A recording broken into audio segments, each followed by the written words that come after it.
பொற்பால் புத்தகமே, நீ சொல்லெடுத்து உரைப்பாட சபையேறின் சங்கதிகள் உண்டோடும் சரித்திரம் புரளும். உன்னை சட்டமன்றத்தில் இடைநிறுத்தி பேச யாருண்டு?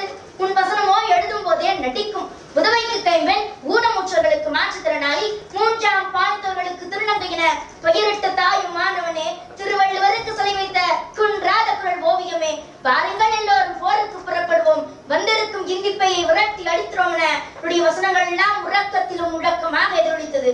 பள்ளியில் படிக்க தடை, வேளாணை முற்றுத்தடை, காரணி அடிய தடை, சாலையிலே நடக்க தடை, தடையதை விட இதுவே கலைஞரின் கொள்கை படை. நன்றி, வணக்கம்.